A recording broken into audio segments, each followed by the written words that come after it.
Hello everyone, welcome back to our YouTube channel all exams cracker.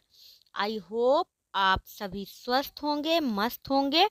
Madhya Pradesh शिक्षक पात्रता परीक्षा 2026 किसकी करें तैयारी? वर्ग 2 की करें या फिर वर्ग 3 की करें? किसमें सिलेक्शन के ज़्यादा चांस बनेंगे? किसमें पद ज़्यादा आएंगे? आइए जान लेते हैं सभी चीज़ें। कुछ कैंडिडेट्स, ये सभी कैंडिडेट्स के लिए नहीं है, जैसे कि कुछ कैंडिडेट्स ऐसे हैं जो वर्ग 2 और वर्ग 3 दोनों के लिए एलिजिबल हैं। तो अब उन्हीं दोनों में से जो दोनों चीज़ों के लिए वर्ग 2 एवं वर्ग 3 के लिए दोनों के लिए एलिजिबल हैं, तो अब उनके मन में एक कन्फ्यूजन आता है कि किसकी तैयारी करें, वर्ग 2 की या फिर वर्ग 3 की। तो जैसे कि वर्ग 2 का एग्ज़ाम पहले है, उसके 1 मंथ के बाद वर्ग 3 का भी एग्ज़ाम है। तो अब ऐसे में क्या दोनों की तैयारी एक साथ कर पाएंगे या नहीं कर पाएंगे? क्योंकि इस बार चीज़ें डीपली पढ़नी है, माइनस मार्किंग लगी हुई है। तो अब इस तरह में वर्ग 2 के फॉर्म भरें या फिर वर्ग 3 के, किस में ज़्यादा चांसेस रहेंगे? तो मैं आप सबको बताना चाहूँगी कि जो वर्ग 2 एवं वर्ग 3 दोनों पोस्टों के लिए एलिजिबल हैं, तो आप लोग फॉर्म दोनों में फिलअप करिए। क्योंकि वर्ग 2 का जिनका वर्ग 2 में वैकेंसी कम है, अलग अलग पोस्ट के लिए, जैसे मैथ सब्जेक्ट हो गया, साइंस के लिए हो गया, एसएसटी के लिए हो गया, सभी के लिए अलग अलग पोस्टें आती हैं। तो अलग अलग सब्जेक्ट के लिए तो सब्जेक्ट वाइज इसमें वैकेंसी बट जाती हैं। सबसे ज़्यादा वैकेंसी जो है आपकी वर्ग 2 में इंग्लिश सब्जेक्ट में, वहाँ पे कंपटीशन बहुत कम देखने को मिलता है।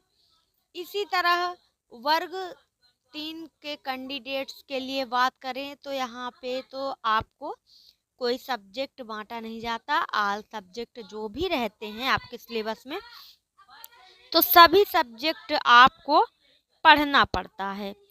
तो इस तरह में वर्ग 2 और वर्ग 3 के लिए यदि आप दोनों पोस्ट के लिए एलिजिबल हैं, तो आप फॉर्म दोनों में फिलअप कीजिए। क्योंकि वर्ग 2 में कुछ और वर्ग 2 3 के कुछ कॉमन सब्जेक्ट हैं, जो आपको वही चीज़ें पढ़नी है, अलग से कुछ नहीं पढ़नी है। उन्हीं कॉमन सब्जेक्ट से आपको दोनों को काम चल जाएगा। तो ऐसे सब्जेक्ट वही रहेंगे, जैसे कि अब मैथ सब्जेक्ट वाले जो वर्ग 2 में हैं, उनको वर्ग 3 में फिर मैथ अलग से पढ़ने की आवश्यकता नहीं है, हिंदी भी आपका वही रहेगा। तो इस तरह से सेम सेम बैकग्राउंड जिनका है जिस सब्जेक्ट से, वो चीज़ें सेम हो जाएंगी। और जो एसएसटी वाले हैं उनके लिए पर्यावरण थोड़ा सा इजी हो जाएगा। तो इस तरह जो कॉमन सब्जेक्ट हैं वो तो आपको पढ़ना ही है।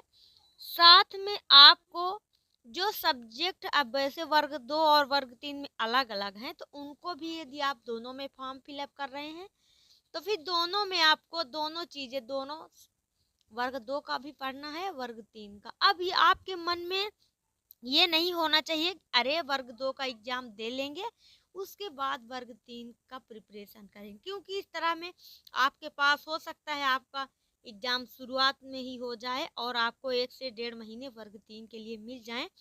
तो उतने में चीज़ें कवर करना इतना आसान नहीं है।